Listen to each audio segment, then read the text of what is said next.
In kot napovedano, v tem studiu gospod Darko Milanič, trener našega NK Maribora. Darko, dobro jutro. Dobro jutro. Dobro jutro. Aha, vidiš te izkušnje, že zjutraj običajno, ko pridejo nogometaši ali pa kaj so vsi še tako malo zlimani, Darko pa poln energije, kak pa bi drugače spet na nek način doma. Ne, Darko? Tako je. Dobro se počutim v Mariboru, zmeraj sem se dejansko. Tudi ko je najbolj gorelo, to je od moje mladosti mesto, s katerim sem povezan, ker je pač mama Mariborčanka. Tako da to je to, kratko. Sem dobro. Dejstvo pa je, da seveda je zdaj bilo kar nekaj potovanj, ne, v karieri, če pogledamo malo Slovaška, pa potem dol Ciper, pa potem še bolj južno, kar popotnik in glede na to, Darko, da ste iz Izole in vemo, moramo malo pač to mornarsko analogijo uporabiti. Dejstvo pa je, da in zdaj se še enkrat več izkazalo, da ima Darko Milanič neki komunalni vest v Nalentu, pri Dravi tudi, ne, tako da spet se je privezal doma. Tako je. Jaz dejansko zelo rad, nimam mira, zelo rad potujem, tudi odločam se za oditi nekam z lahkoto, še zmeraj. Tako da tudi ta odločitev se vrniti nazaj v mesto, kjer sem kot trener dosegel dejansko vse, je bila ta odločitev zelo simpel. In dejstvo je, da, in tudi sami ste to rekli, da je malo, zdaj to en drugačen Darko Milanič, ne nazadnje, tu je kar nekaj izkušenj se vmes nabralo. Ne? Res je, bolj sem mislil v tem smislu, da v dobrih 6 letih se vsakemu od nas marsikaj zgodi. Ja. Normalno, da nisi več isti, da si se izpostavil raznim izkušnjam in jaz sem se dejansko v vseh teh državah, kjer sem delal, tako da pa tudi leta naredijo svoje, tako da... No pa tudi frizura več ni ista, ne? Tudi to ne, tako da tudi tu je ena sprememba, kar drastična. Ja, na neki točki vsi izgledamo kot pitbull, ne, tako da pač tako je to dejstvo. Ampak zdaj, če rečemo sam fuzbal, zdaj stvari seveda se spreminjajo, grejo naprej, ampak delate recimo v Emiratih, ne, pa potem priti spet nazaj v Evropo. Tu me zanima, tu je verjetno kar ena razlika, ne? Ja, mi paše ta razlika, kar se tiče dela. Ja, to. Zato, ker je jasno tu druga kultura pristopa k vsemu, tako da mi paše. Je, pa ni, mislim, zdaj mi lahko seveda samo teoretiziramo, ampak ker kako to tako zgleda, ne, ko pač pridejo, pa daleč gledajo, pa danes si, jutri te pa več ni, zato ker si mogoče bil preveč grob do zvezdnika ali kakorkoli, obstaja to? Najpomembnejša stvar je, da ko priješ v neko novo sredino, neko novo kulturo, ne govorim samo o nogometni kulturi, nasplošno, se moraš prilagoditi oziroma se poskušaš prilagoditi. Zdaj pa je vprašanje, koliko to tebi, tvoji osebnosti ugaja. Aha. Ali je prehudo, ali ni prehudo. In ljudje se lahko pretvarjamo, vsak od nas se, do neke meje. Tako da, in potem še spoznaš, da je pač to tvoj posel in da v tvojem poslu je tako, da si pripravljen, ko kaj se zalomi, da greš in to sprejmeš, da se navadiš enostavno. Tako da jaz si tu res ne delam problemov, probleme si delam dnevno skozi to, da opravim svoje delo skupaj s fanti čim boljše. To je to. Ja, in to se je na teh prvih pripravljalnih tekmah že videlo, mislim, takoj smo opazili ta tako imenovani Milaničev štih oziroma prijem. Mene je recimo sploh navdušilo na prvi pripravljalni tekmi v Ormožu, sploh v drugem polčasu, ko je tu prišla en kup enih mladih nogometašev, ko je bilo v bistvu 7-8 mladih nogometašev v nekem momentu na igrišču in so pubeci špilali. Dobro, na koncu potem je prišel ta padec, ampak kak je recimo to bilo presenečenje tudi za trenerja? Ni bilo presenečenje, zato ker jih gledam skozi trening, vidim, da imajo za svoja leta izreden potencial, poudaril bom za svoja leta. Ja. Jasno je, da potem za tekmovati jih v tem trenutku še malo zmanjka, drugače pa neverjetno. Potencial imajo, dobro so natrenirali, to pomeni, da se poleg tega njihovega talenta, ki imajo, se vidi, da so tudi skozi ta leta v NK Maribor res dobro natrenirani. In tako da je bodočnost pred njimi. Jasno je, da kako vidim zadevo, da je potrebno to moštvo, ki ga imamo, pripeljati na tak nivo, da bo z lahkoto sprejel nekega zelo, ker tu govorimo o izredno mladih nogometaših, stopnih mladincih. 17, 18, 16. Tako. No, ampak bazen nogometni v Mariboru, kar se tiče mladih nogometašov, je dovolj poln, da se lahko... Mislim, da zdaj ne rabim to jaz povedati, to veste vsi, da je tako. Ja, in da je tudi nogometna šola delala dobro zdaj v teh letih, recimo, ko vas ni bilo tukaj. To je, ker zdaj, recimo, imate tudi izkušnje, seveda, tako kot smo rekli, številnih ostalih lik, ne nazadnje tudi iz Anglije.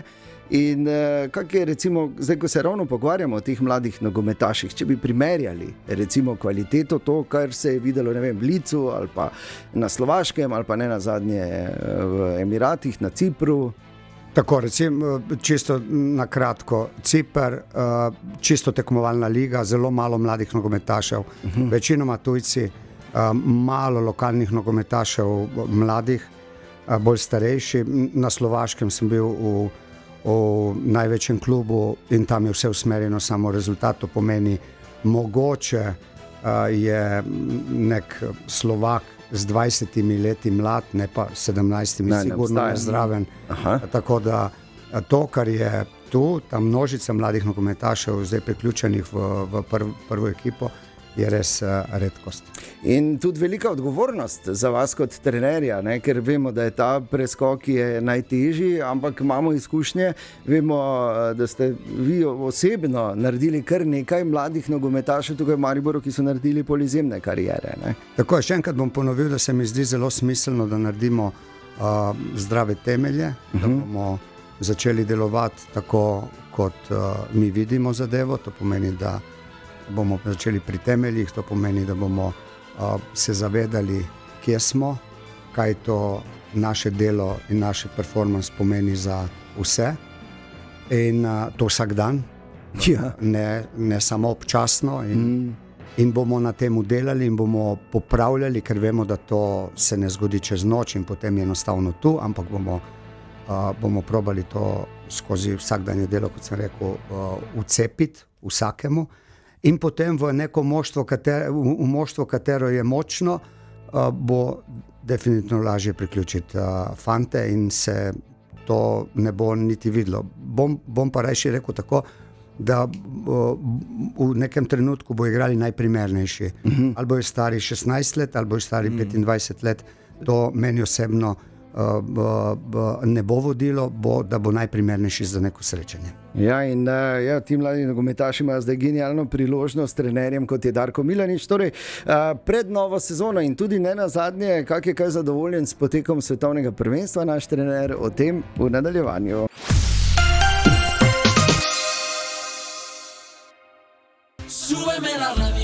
Opa, malo boš počakal še, Enrique, kaj ti v totem studiu je z nami naš trener Darko Milanič. Malo smo se zaklepetali. Se zgodi, ko imaš tako osebnost, tukaj izkoristimo za vsako priložnost. Preden gremo nazaj na NK Maribor svetovno prvenstvo, Darko, zdaj imamo oba finalista in če bi zdaj naredil malo strokovno oceno tega, kar se je videlo in kaj imamo v finalu, zdaj skozi trenerjeve oči.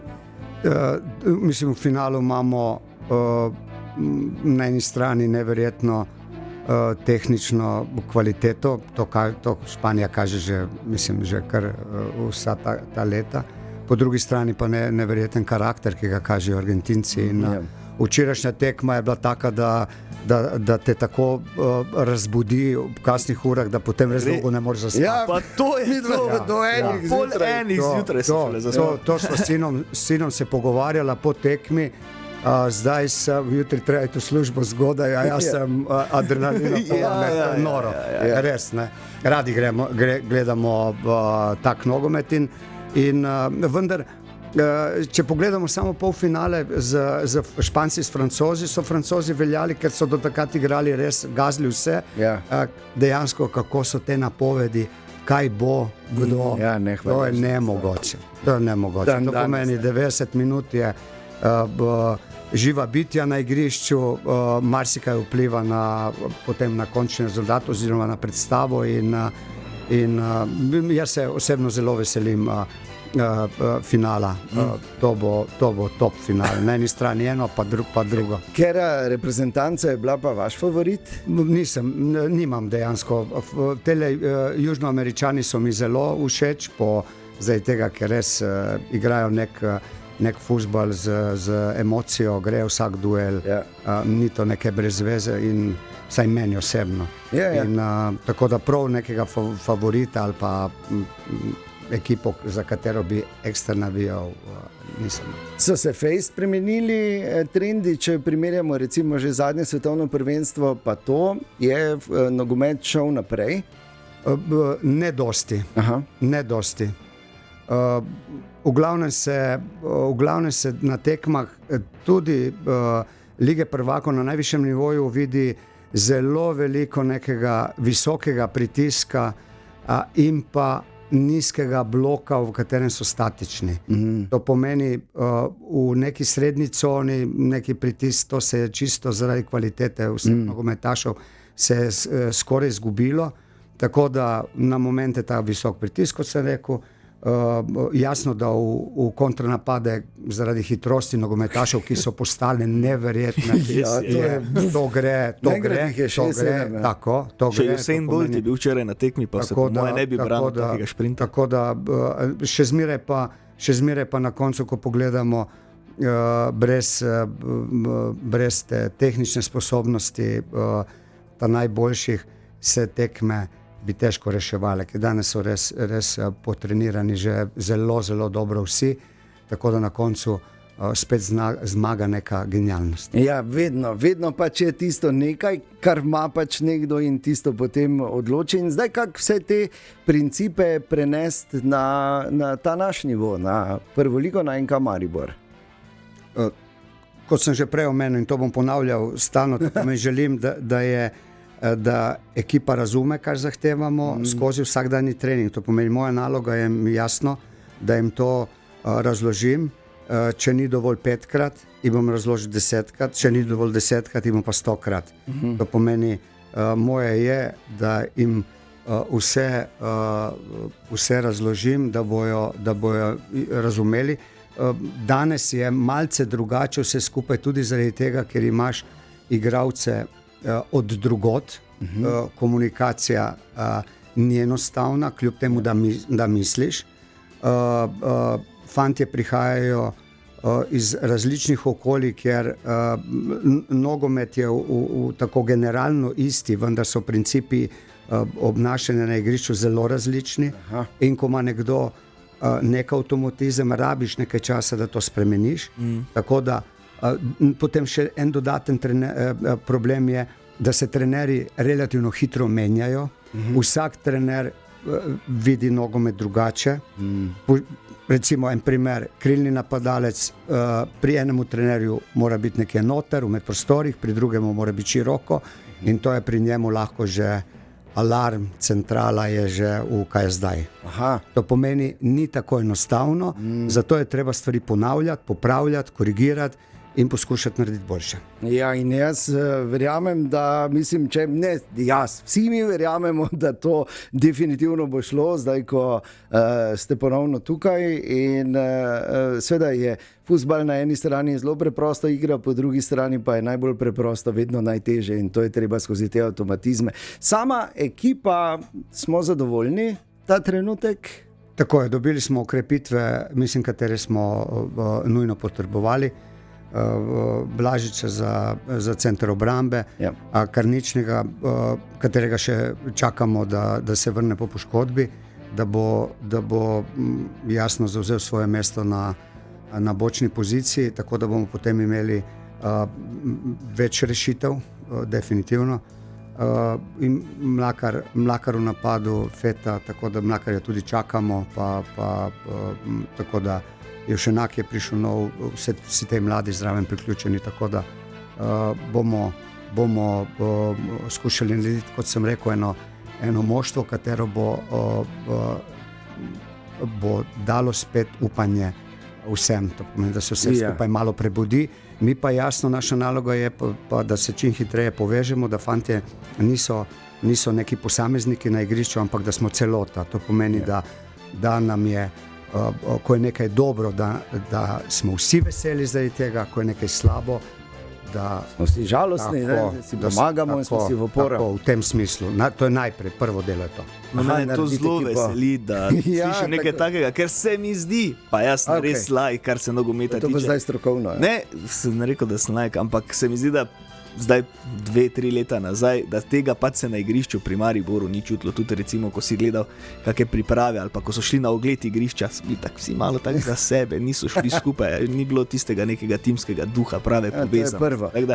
Je pa športni direktor napovedal tudi, da bomo imeli tako imenovano vitko ekipo, glede na to, da ni tekmovanja v Evropi zdaj letos poleti.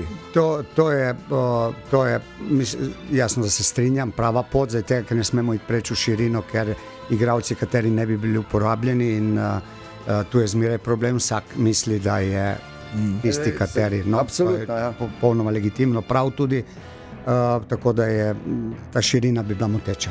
Ok, in zdaj se začenja novo prvenstvo, nova sezona, pričakovanja so seveda velika, vsi pa se zavedamo, da bomo seveda potrebovali čas, ampak že takoj, recimo zdaj, ne vem, v petek, ko je bila ta pripravljalna tekma s Charltonom v Ljudskem vrtu, se je verjetno čutilo, zdaj tako čisto osebno, neko veselje iz tribun, bilo je pozitivno. Ja, zelo. Jaz sem bil zelo presenečen, da bo tako in čutila se je enostavno podpora in tudi čutila se je želja navijačev, da se spet nekaj zgodi. Tako, to se je od prve do zadnje minute res lepo videlo in vesel sem tega in zdaj je, bom rekel, na moštvu, da pokaže to, o čemu govorimo in jasno, da vse to skupaj povežemo z neko zgodbo, z navijači. Ja, in mi smo prepričani, da bo uspelo. Darko, še enkrat tudi z naše strani več kot dobrodošli nazaj v vaše mesto, mesto, kjer ste že pustili tako globok vtis, ampak vedno še je prostor, ne? Vedno še je plac na kaki stalaži. Ne? Ja, res je. In mi želimo seveda predvsem tisto malo še sreče, ki mora priti zraven, znanje, trud, strokovnost, to je nesporno, to imate pedigre, imate Maribor, ste uspeli prebuditi že samo s tem, ko ste prišli, pa ne glede na to, da smo opozarjali na frizuro, ne zaradi tega, ampak zaradi tega, kar ime Darko Milanič pomeni v našem mestu. To je neizbrisno in tega bo še veliko, zato smo veseli. Hvala lepa. Darko Milanič, hvala lepa za vaš obisk in ja nič, zdaj pa spet veselo na delo naprej, ne? Nedeljo se začne. Maribor! Šabir! Tako.